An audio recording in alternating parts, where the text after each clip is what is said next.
उत्तराखंड राज्य जो 9 नवंबर 2000 को उत्तर प्रदेश से अलग हुआ था और इसी देवभूमि में जन्मे पहाड़ी राज्य पौड़ी से गढ़ रत्न श्री नरेंद्र सिंह नेगी। नरेंद्र सिंह नेगी उत्तराखंड के पहाड़ी क्षेत्रों में एक ऐसा नाम है जो हर पुरुष, हर महिला और हर बूढ़े और हर बच्चे की जुबान पर हर वक्त रहता है। इन्हें उत्तराखंड में ही नहीं बल्कि देश और विदेशों में भी जाना जाता है। इसका आकलन इस तरह भी लगाया जा सकता है कि जून 2015 में एक प्रोग्राम के दौरान उनकी अचानक तबीयत बिगड़ गई थी, जिसके बाद उनके हाल जानने के लिए देश और विदेशों से उन्हें गूगल पर सर्च किया गया। उन्हें गूगल पर इतना सर्च किया गया कि प्रधानमंत्री मोदी भी गूगल सर्च लिस्ट में पीछे रह गए थे।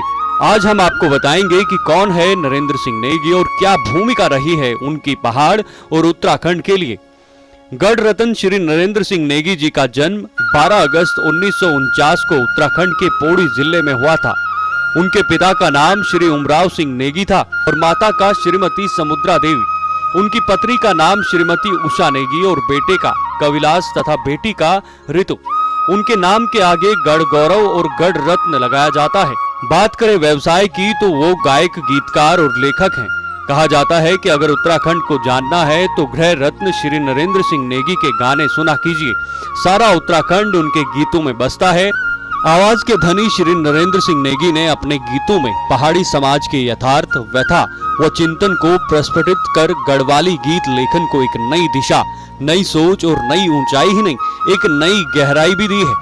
अपनी मातृभूमि और अपनी माटी के प्रति गौरव का भान कराने वाले इनके गीतों में पहाड़ की धुरी बनी यहाँ की नारी की चिंता है, तो शनै शनै तिरस्कृत की जा रही बुजुर्ग पीढ़ी के दर्द को भी इन्होंने अनूठा स्वर देकर यहाँ की सच्चाई को उजागर किया है।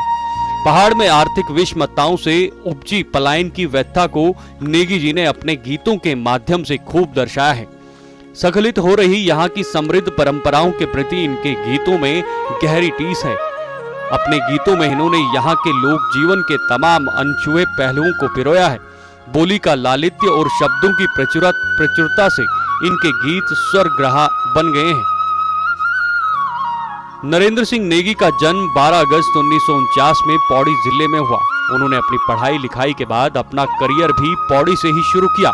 पौड़ी में बिखौत यानी बैसाखी के दिन बाजूबंद और झुमैलो जैसे लोक गीत गाए जाते हैं। वहीं से उन्हें गाने की प्रेरणा मिली और उन्हें देखकर वे बड़े हुए। नरेंद्र सिंह नेगी का कहना है कि मेरी 5 बहनें और 2 भाई थे। मेरा पिता फौजी थे, इसलिए सभी भाई बहनों की जरूरतें पूरी नहीं होती थी। तंग हालत में मैंने कमाना शुरू किया और उसी हालत में मेरे दिल से गीत निकलते थे। पढ़ाई खत्म करने के बाद नेगी जी ने अपने बड़े भाई से तबला सीखा और 1974 में उन्होंने पहला गीत लिखा और कंपोज करा। आकाशवाणी लखनऊ से इनका गाया पहला लोकगीत 1976 में प्रसारित हुआ था। संगीत में नेगी अपना करियर गढ़वाली गीत माला से शुरू किया और ये गीत माला 10 अलग अलग भागों में रिलीज हुई। नेगी जी की पहली एल्बम का नाम था बुरात। नेगी जी संगीत के साथ साथ गढ़वाल फिल्मों का निर्देशन भी कर चुके हैं। गढ़वाली की 5 फिल्मों में जैसे धर जवें, कौथिक, बेटी बवारी, बंटवारू और चक्रचाल के गीत लिखे, गाए और इनमें संगीतकार की भूमिका भी निभाई। 1982 में इन्होंने अपने गीतों का पहला ऑडियो कैसेट डेबरा हरची गेनी रिलीज किया था। नेगी जी कविताएं भी लिखते हैं।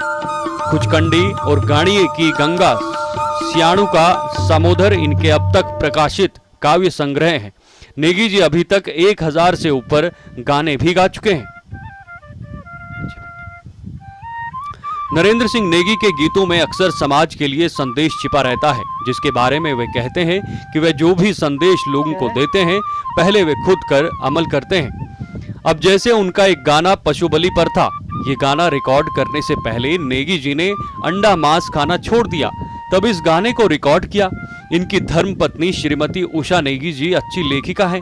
52 व्यंजन 36 प्रकार इनकी पहली कृति फरवरी 2000 में प्रकाशित हुई।